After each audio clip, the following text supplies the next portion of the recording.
Hello दोस्तों, स्वागत है। आज हम लेकर आए हैं नेशनल इमरजेंसी, एक नया टॉपिक हमारा राष्ट्रीय आपातकाल। इसके बारे में हम पूरी जानकारी आपको फुल डिटेल देने वाले हैं। तो वीडियो शुरू करते हैं। तो नेशनल इमरजेंसी आखिर ये क्या है? ये है हमारा 352 आर्टिकल क्या कहता है, नेशनल इमरजेंसी की पूरी व्याख्या करता है। उसके तहत ही नेशनल इमरजेंसी भारत में लगाई जाती है। ठीक है, तो नेशनल इमरजेंसी के बारे में फुल डिटेल हम पूरी जानकारी दे रहे हैं। ठीक है, तो यहाँ से चालू करते हैं कि नेशनल इमरजेंसी किस आर्टिकल के तहत लगाई जाती है। अभी बताया हमने 352 352 आर्टिकल जो होता है, इसके तहत भारत में आपातकाल की घोषणा की जाती है। ठीक है, किसके तहत? 352 आर्टिकल के तहत राष्ट्रीय आपातकाल की घोषणा भारत में की जाती है। ये क्यों जरूरी है?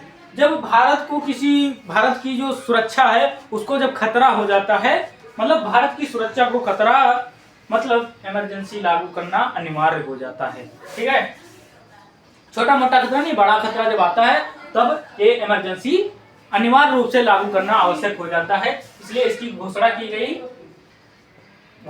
जाती है। ठीक है, इसके तहत 352 आर्टिकल के तहत। ठीक है, और हम बता दें कि भारत को जब क्या होता है, सुरक्षा का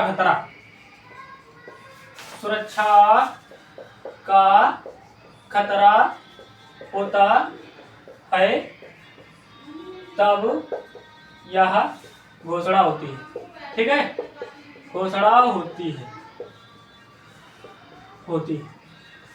और हम ये चीज बता दें ये किन परिस्थितियों में भारत में लागू की जाती है। तो यहाँ पर परिस्थितियां हमारी 3 आती हैं सामने। कौन कौन सी आती हैं? हमारी पहली परिस्थिति है जब युद्ध होता है।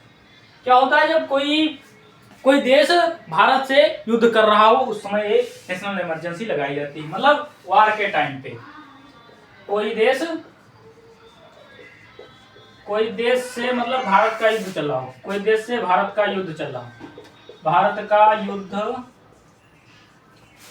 रहा हो। ठीक है, चल रहा हो, तब हमारी क्या होती है? पहली परिस्थिति है जब युद्ध के दौरान कोई देश भारत से लड़ रहा हो, उस समय हमारी भारत ये जो नेशनल इमरजेंसी है इसको अनिवार्य रूप से लगाना आवश्यक है।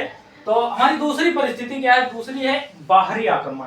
मतलब अचानक से कोई यहाँ से बाहरी आक्रमण।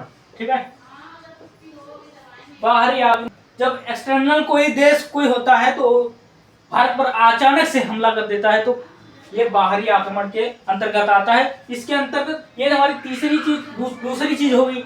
तीसरी चीज क्या है? तीसरी चीज बाहरी आक्रमण, आपको पता होगा कि जैसे कोई देश अचानक से हमला कर दे।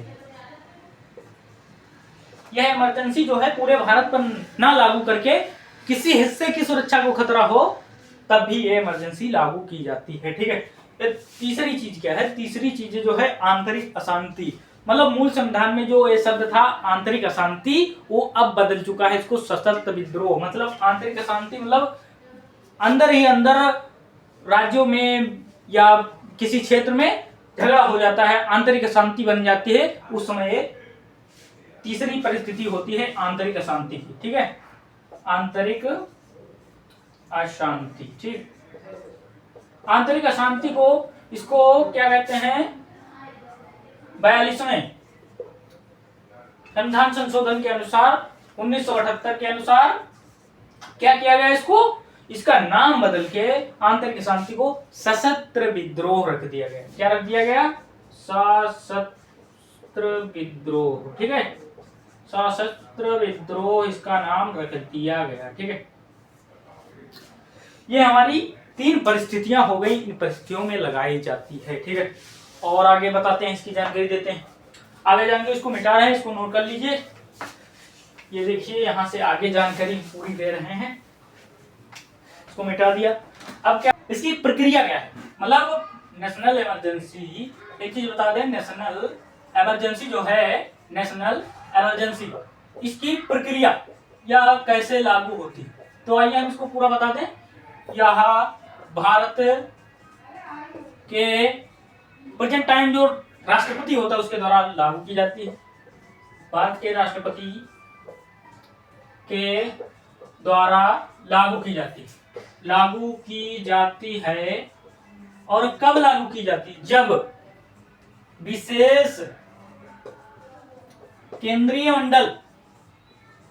मंत्रिमंडल जो होता है, मंत्रिमंडल, केंद्रीय मंत्रिमंडल के विशेष लिखित सिफारिश जब मिलती है तब इसको क्या किया जाता है? लागू किया जाता है। क्या होता है? विशेष मंत्रिमंडल के लिखित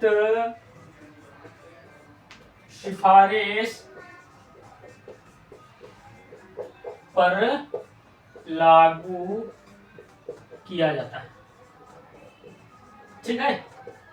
और दूसरी चीज क्या है? दूसरी प्रक्रिया, मतलब एक प्रक्रिया ये है कि इतनी कंडीशन को पूरा करना पड़ेगा। ठीक है।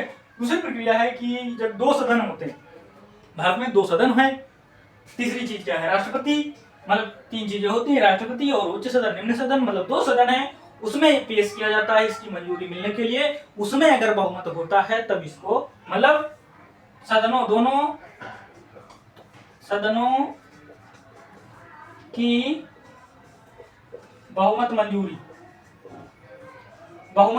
जब मिलती है तब, बहुमत मंजूरी मिलने पर,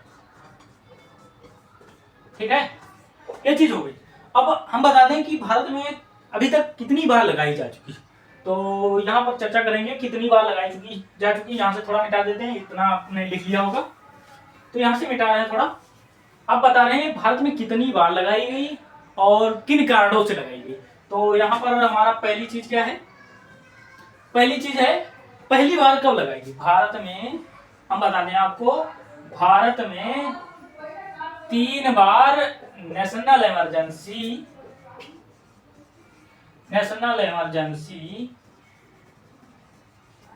लगाई गई। ठीक है। क्या हुआ? 3 बार नेशनल इमरजेंसी अभी तक लगाई जा चुकी है। कब कब हम बता दें आपको, 1962, ये डेट याद कर लीजिए, 1962। ठीक है, 1962। ये भारत चीन युद्ध के दौरान, ठीक है, भारत चीन युद्ध के दौरान नेशनल इमरजेंसी जो फर्स्ट थी वो लगाई गई थी 1962 में। ठीक है। दूसरी क्या है? दूसरी कब लगाई गई? दूसरी लगाई गई 3 दिसंबर 1971। उस समय क्या चल रहा था? भारत और पाकिस्तान का युद्ध चल रहा था।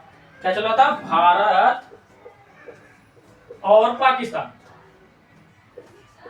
भारत और पाक का जो युद्ध चल रहा था उस समय 3 दिसंबर 1971 को ये इमरजेंसी दूसरी वाली लगाई गई। तीसरी इमरजेंसी कब लगाई गई? तीसरी इमरजेंसी ये दोनों वार के टाइम लगाई गई। हमने ऊपर परिस्थितियां बताई, 3 परिस्थितियां, एक वार, एक बाहरी आक्रमण, एक आंतरिक अशांति। आंतरिक अशांति को नाम बदलकर 44वें संविधान संशोधन के द्वारा 1978 के द्वारा क्या कर दिया गया? उसको सशस्त्र विद्रोह नाम उसका रख दिया गया। ठीक है। तो हमारी दूसरी चीज हो गई। और तीसरी चीज क्या है? तीसरी बार कब लगी? मतलब 2 बार ये हमने बताया, भारत और पाकिस्तान के युद्ध समय दूसरी वाली लगी 3 दिसंबर 1971 को, और ये 1962 को लगी 21 दिसंबर को, और भारत चीन युद्ध के समय लगी। तीसरी क्या है? तीसरी आंतरिक अशांति के कारण लगी थी। कब लगी थी? ये 25 जून 1975। 25 जून 1975 को आंतरिक अशांति के कारण इंदिरा गांधी की सिफारिश पर, उस समय फखरुद्दीन अली अहमद राष्ट्रपति हुआ करते थे, इंदिरा गांधी की सिफारिश पर फखरुद्दीन अली अहमद के द्वारा ये 25 जून 1975 को आंतरिक अशांति के कारण इसकी घोषणा की गई। कब? और ये 25 जून 1975 से ये 21 मार्च 1977 तक ये लागू की गई। ये रही हमारी 3 इमरजेंसी अभी तक भारत में लगी है। अब कब संभावना बनेगी कोई पता नहीं है। ठीक है। ये उसी टाइम में हमने बता दिया, 3 परिस्थितियां होती उसी टाइम लगती है। ये हमारी पूरी जानकारी नेशनल इमरजेंसी के ऊपर थी। अब हम मिलेंगे दूसरे वीडियो के साथ, मतलब अगले टॉपिक के साथ। तब तक के लिए जय हिंद जय भारत।